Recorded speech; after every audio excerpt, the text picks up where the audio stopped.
मैं आदियोगी गौतम स्वामी, आप सभी को मेरा जय श्री कृष्ण। 29 जनवरी, जी हाँ, 29 जनवरी को हमारा एक दिव्य एवं पवित्र व्रत आ रहा है जिसका नाम है संकट चौथ व्रत।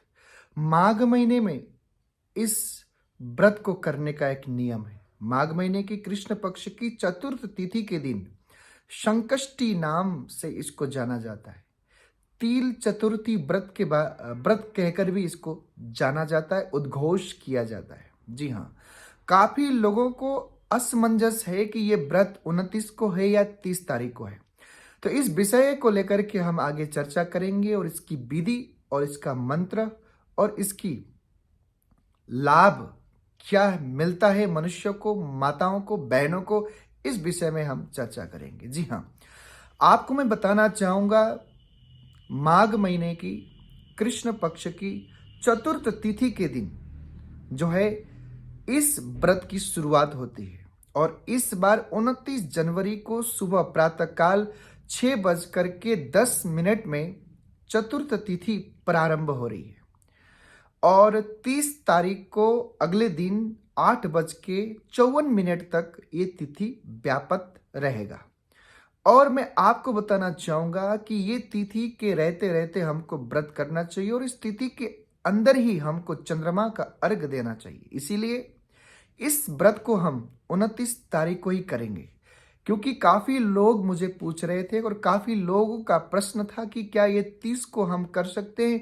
मैं उनको कहना चाहूंगा कि भूल कर भी ये 30 को नहीं करें। 30 तारीख को अगर हम करते हैं इसका महत्व आपको नहीं मिलेगा। जी हाँ, 29 तारीख को सुबह 6:10 में तिथि व्याप्त होगा और रात्रि के समय में चंद्रमा जो है 9:18 में उदय हो रहे हैं। तो 9:18 में उदय होने के बाद दूध, जल एवं गंगा जल, सफेद फूल एवं सफेद अक्षत मिला करके भगवान श्री चंद्रमा को ओम चंद्रमा मनसो जातक्षसो सूर्यो अजायत श्रोता दायुष्य प्राणिच मुख दग्निरजायत, इस मंत्र को बोलते हुए अर्घ हम दे सकते हैं। यानी कि अगर हम छोटा मंत्र अगर हम बात करें तो ओम श्राम श्रीम श्रोम सह चंद्रमसे नमः बोल करके अर्घ देकर इस व्रत को समाप्त कर सकते हैं।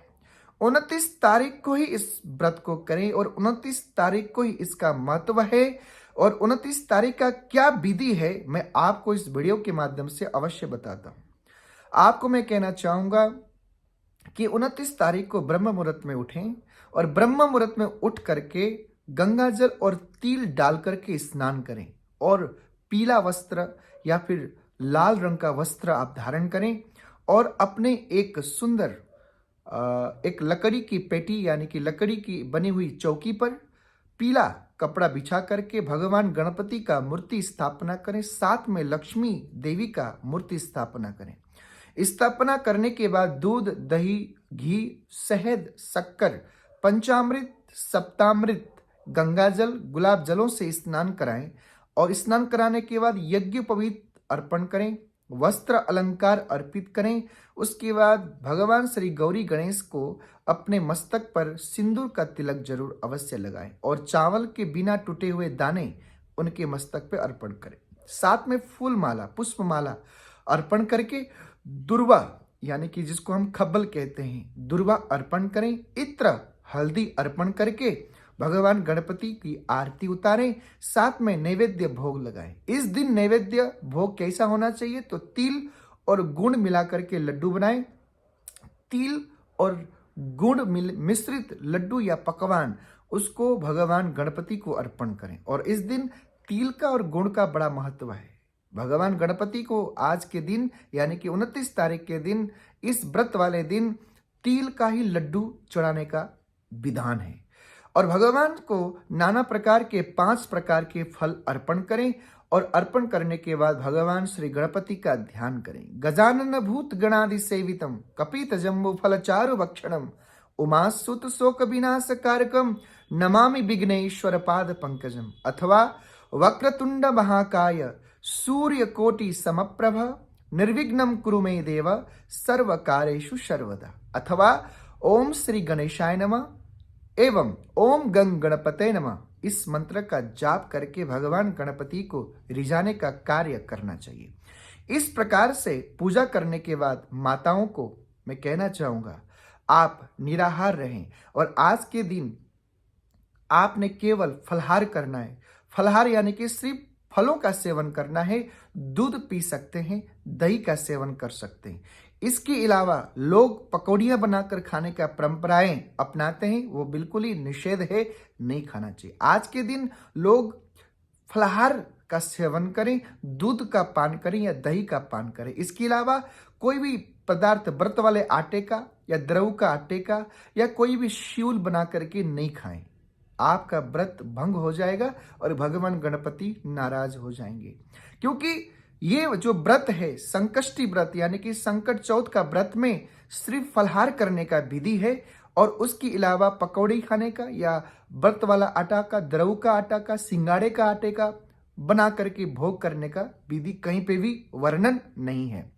आज के दिन यानी कि व्रत वाले दिन कभी भी मूली का सेवन नहीं करना चाहिए। मूली का सेवन करने से घर का धन में नुकसान होता है, आपका धन कहीं गलत जगह पे फंस जाता है और घर में धन की बरकत नहीं होती। आज के दिन बेल का फल भी नहीं खाना चाहिए। अगर आप बेल का फल खाते हैं तो आपके घर में संकट आती है, आपके घर में संकट से घेर कर आप अपने जीवन को अस्त व्यस्त कर देते। इसीलिए मूली का सेवन करने से धन का हानि और बेल का फल का सेवन करने से संकट को आह्वान करना, इसीलिए ये दो चीज का जो है निषेध कहा गया है। साथ में मैं आपको कहना चाहूंगा कि ये जो व्रत है महिलाएं अपने संतान के लिए करते हैं, अपने बच्चों के लिए करते हैं, अपने संतान की लंबी आयु हो, निरोगता हो, उनके शरीर में कोई रोग दोष भय बाधा, कोई रुकावट, कोई संकट ना आए।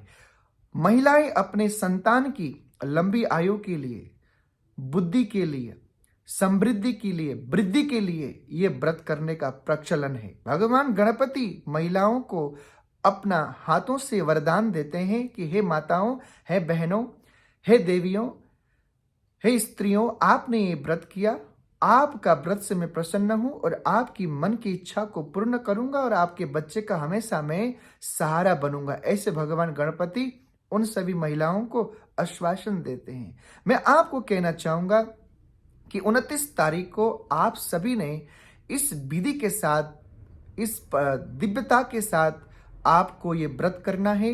29 तारीख को ही रात्रि को चंद्रमा को अर्घ्य देना और चंद्रमा को अर्घ्य देने के बाद ही आप सभी ने अपने व्रत को तोड़ना है, यानी कि व्रत को विश्राम करना है। तो मैं आपको सभी को कहना चाहूंगा, जब आप व्रत को विश्राम करते हैं उस समय भी फर्स्ट यानी कि पहले तिल से बनी हुई जो लड्डू भगवान गणपति को आपने भोग लगाया है, उसी भोग को जो है आपने अपने भोग लगाना है। उसके बाद ही जो है आपने इस व्रत को तोड़ना है। साथ में मैं आपको कहना चाहूंगा कि संकट चौथ यानी कि ये व्रत वाले दिन आपने किसी को अनाप शनाप बोलना नहीं है, किसी की चुगलियां नहीं करनी है, किसी के लिए गलत भावना नहीं रखनी है। समभाव, एक भाव रख करके इस व्रत को करना है।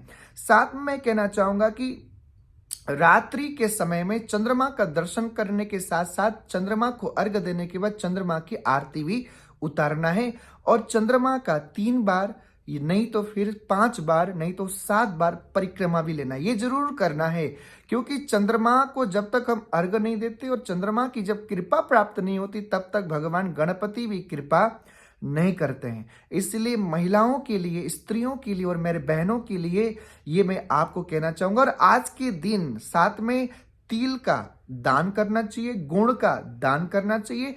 तिल और गुड़ का बनी हुई पदार्थों को अपने घर परिवार में सबको बांटना चाहिए। अपने रिश्तेदारों में भी तिल का और गुड़ का पकवान या मिष्ठान या प्रसाद उनको वहां तक पहुंचाना चाहिए, क्योंकि आज के दिन यानी कि ये संकट चौथ व्रत वाले दिन जितना हम तिल का और गुड़ का दान करते हैं उतना हमारे घर में गणपति की कृपा होती है और हमारे घर में समृद्धि की वृद्धि होती है और हमारे बच्चों के जीवन में कभी भी किसी प्रकार के संकट नहीं आते और हमारा घर, हमारा परिवार, हमारे बच्चे संकट रहित होकर के अपने जीवन को आनंद से व्यतीत करते हैं। आप सभी को मेरा जय श्री कृष्ण, जय गणपति, ओम श्री गणेशाय नमः।